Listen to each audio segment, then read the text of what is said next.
अथैकषष्टितमः सर्गः। ततो जाम्बवतो वाक्यमगृह्णन्तवनौकसः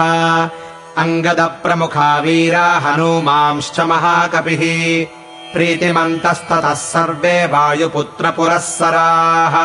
महेन्द्राग्रात् समुत्पत्य पुप्लुवुः प्लवगर्षभाः मेरुमन्दरसङ्काशा मत्ता इव महागजाः छादयन्त इवाकाशम् महाकाया महाबलाः सभाज्यमानम् भूतैस्तमात्मवन्तम् महाबलम् हनूमन्तम् महावेगम् वहन्त इव दृष्टिभिः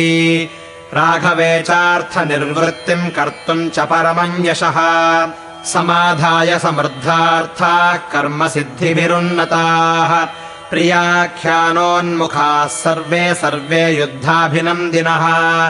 सर्वे रामप्रतीकारे निश्चितार्था मनस्विनः प्लवमानाः खमाप्लुत्य ततस्ते काननौकसः नन्दनोपममासे दुर्वनम् द्रुमशतायुतम् यत्तन्मधुवनम् नाम सुग्रीवस्याभिरक्षितम् अधृश्यम् सर्वभूतानाम् सर्वभूतमनोहरम् यद्रक्षति महावीरः सदा दधिमुखः कपिः मातुलः कपिमुख्यस्य सुग्रीवस्य महात्मनः ते तद्वनमुपागम्य बभूवुः परमोत्कटाः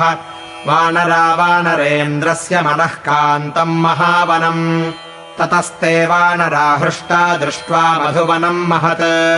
कुमारमभ्ययाचन्त मधूनि मधुपिङ्गलाः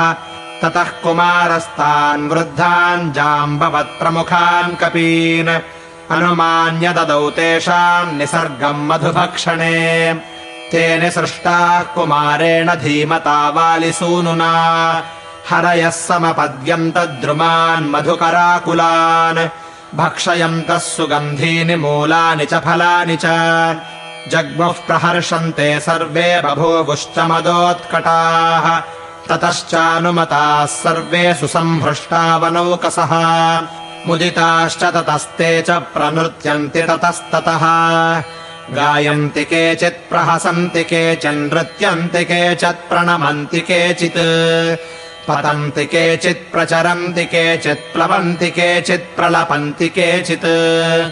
परस्परम् केचिदुपाश्रयन्ति परस्परम् केचिदतिब्रुवन्ति द्रुमाद्रुमम् केचिदभिद्रवन्ति क्षितौ नगाग्राण्निपतन्ति केचित् महीतलात् केचिदुदीर्णवेगा महाद्रुमाग्राण्यभिसम्पतन्ति गायन्तमन्यः प्रहसन्नुपैति हसन्तमन्यः प्ररुदन्नुपैति तुदन्तमन्यः प्रणदन्नुपैति समाकुलम् तत्कपि सैन्यमासीत् न चात्र कश्चिन्न बभूव मत्तो न चात्र कश्चिन्न बभूव दृप्तः ततो वनम् तत्परिभक्ष्यमाणम् द्रुमांश्च विध्वंसितपत्रपुष्पान् समीक्ष्य कोपाद्दधिवक्त्रनामा निवारयामास कपिः कपींस्तान् सतैः प्रवृद्धैः परिभर्त्स्यमानो वनस्य गोप्ता हरिवृद्धवीरः चकार भूयो मतिमुग्रतेजा वनस्य रक्षाम् प्रति वानरेभ्यः उवाच कांश्चित् परुषाण्यभीतमसक्तमन्यांश्च तलैर्जघान समेत्य कैश्चित् कलहम् चकार तथैव साम्नोपजगाम कांश्चित् सतैर्मदादप्रतिवार्य वेगैर्बलाच्च तेन प्रतिवार्यमाणैः प्रदर्शने त्यक्तभयैः समेत्य प्रकृष्यते चाप्यनवेक्ष्य दोषम् नखैस्तुदन्तो दशनैर्दशन्तस्तलैश्च पादैश्च समापयन्तः मदात् कपिम् ते कपयः समन्तान् महावनम् निर्विषयम् च चक्रुः इत्यार्षे श्रीमद् रामायणे वाल्मीकीये आदिकाव्ये सुन्दरकाण्डे 61तमः सर्गः।